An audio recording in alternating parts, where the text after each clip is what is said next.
Welcome back to the Tool World Podcast. I'm here with Master Ju and... Hello there, Mr. Ju. Hello. It's a little chilly. No, I was going to say that. It's getting a little bit chillier. Yeah. Anyways, so this week we're going to be talking a little bit about mid-air kicks, mid-air strikes, and the differences between like a flying back kick. What is the difference, right? Because a mid-air kick is, well, we can pull up the definition here, right? Oh, you want to pull up the definition? Yeah. Let's do it. We'll pull up the definition. No one's going to argue about that. So a mid-air kick is the same as a flying side piercing kick or thrusting kick, except it is executed in spinning in the air. And then a flying back kick is the same as a back pushing kick, except it's a flying motion. Well, I think we should start with what is the definition of flying? Well, flying should be that both feet are coming off the ground at one time. Both feet are off the ground. Yeah, that's what makes it flying. Yeah. Whether you spin right or left or 360, that's a flying technique. But based on what you just said, mid-air kick is a technique that's done in a 360 or 180. And it's performed in a flying side piercing kick or kick. flying side thrusting kick, similar to those two. So I guess that's interesting. Now, it doesn't say flying like a back piercing. It says side, flying side. Right, and the interesting part is that the flying back kick is more like it's like a back pushing kick and not a back piercing kick. Right. Well, yeah, that comes back down to that understanding what is piercing and how is that set up, right? Well, when you think of on the ground pushing kick, we always perform it like in a sitting stance, right? And the knee doesn't rotate. You don't go through that kind of typical bending where you stance A position. Right, so then what would make the difference between a back piercing kick and a back pushing kick?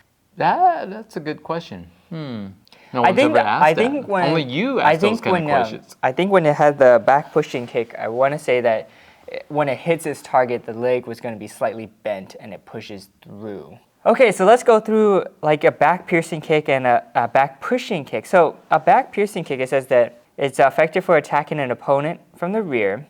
The foot sword is used as the attacking tool, and the advantage is the ability to reach a long distance without changing the direction of the body, right? And now we want to keep the toes of the stationary foot pointing to the front with the ankle of the kicking foot bent at a 45-degree angle at the moment. And then we also have a back pushing kick, and this is the same as the back piercing kick with the exception that the knee is slightly bent at the moment of impact, and the back sole is the attacking tool. Okay. Let's break it down, right? What exactly is the difference between those two? Well, I think the main difference is the attacking tool. One of the main differences. The main difference is number one, the attacking tool, and then two, when you hit the target. Like let's say I was to hit something, the most power you have is when that technique is locked out. Well, yeah. But I think when you hit the target, the arm is not locked out because it's got to go 1 inch deep. Well, let's say it's just bent for that 1 inch. That's tiny, and then it locks out through, right? But maybe the back pushing kick, we're talking about a bigger bend, right? So it comes up, it's bent more, and so that when it pushes through, then it's more of it can be quite a push. Kind of like a push, yeah. Right. No, you know what I'm saying? Yeah, I understand. And I kind of always thought that was the case. It was more like a pushing motion, but I think we were kind of performing it where it looked kind of slow and pushed, you know. So, but I think all techniques should be slightly bent. Yeah, slightly. We're talking a tiny bit, tiny bit for that 1 inch. 2.5 centimeters or like so just drive it in, right? 25 degrees or something, your elbows, I don't know, or your knee. Right. Okay, so let's take that, let's jump forward to, because we're trying to get to flying back kick, right? Versus mid-air kick, right? So flying back kick says it's attuned to more of a back pushing kick. It's the same as a back pushing kick, but you're doing it in a flying motion. So why might I do that versus a back piercing kick? Well, back kicks, right, are techniques that go to our back. And so if I was, basically you could just jump straight up and kick straight back. That would be a back kick. You don't have to spin around. Right. But it does say, but it says back pushing kick, right? So why are we saying pushing versus back piercing? Right. So I think, again, it comes down to, like you said, knee might be slightly bent more, and the attacking tool. So the attacking toe being the foot sword versus so the way you blade that foot.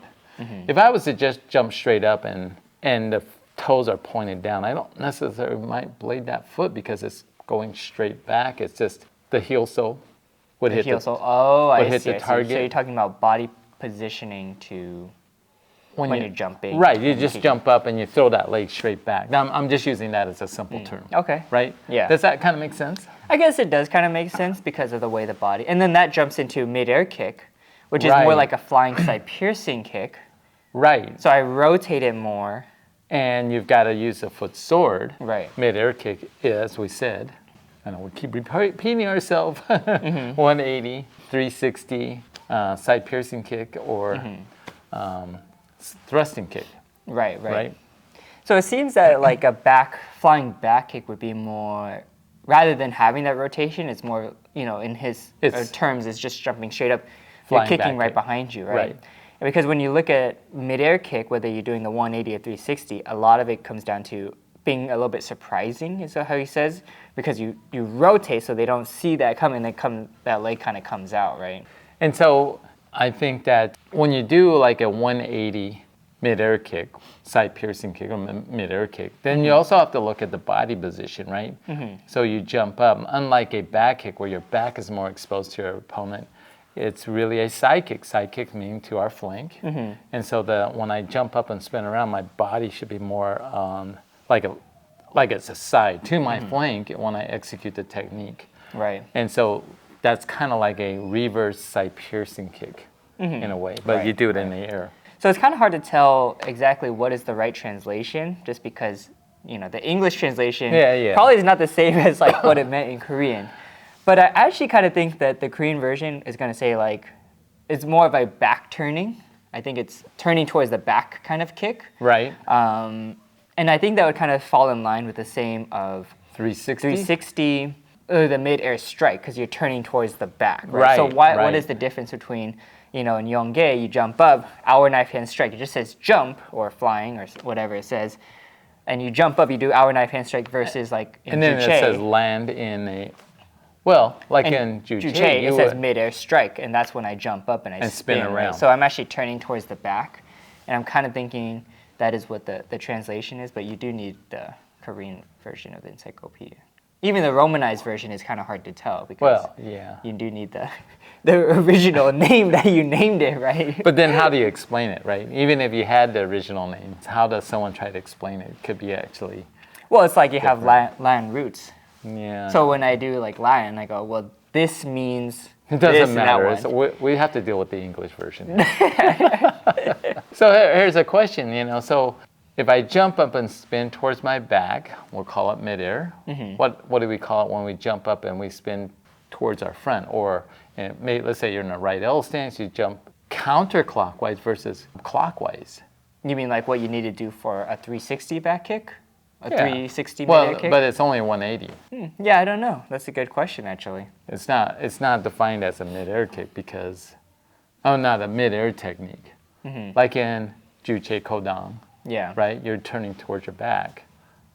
But what if you just jump straight up and execute technique towards the front? Or meaning if I was in a right L stance and I jump up and I execute an hour knife hand strike with the right hand, but I turn counterclockwise. And that's the way the book would say anyway. Right. It wouldn't say mid-air. Right. It would just say, Turn counterclockwise. execute a jump, turning counterclockwise, executing an outward knife hand strike. That's what it would say probably. Right. In some of these patterns. But I think you're right. I think that when we're dealing with mid-air, it's turning towards our back. So let us know you guys' thoughts on mid-air, right, and flying back kicks. So that's kind of the main topic, right? And that Did we kind of even answer the question? I think we did, didn't we? Mid-air. Kind of, Mid-air yeah. kick, flying back kick. We didn't talk about the 360 too much, but Right. But I think in general, what we're saying is that you're rotating towards your back, and mid-air kicks are generally used with the foot sword or side thrusting kick, right? Body position. I think that's the gist of it. Right. I guess we'll talk about the other version. Yeah. All right, so let us know your guys' thoughts. Next week, we're going to cover how do we properly execute 360 flying Yeah, midair let's kick. keep this short. Keep Yeah. it short, won't we? Yeah, well, someone has to edit it. So, anyways, let us know your guys' thoughts. And as always, don't forget to be safe. Keep training. We'll see you guys next time. Taekwondo.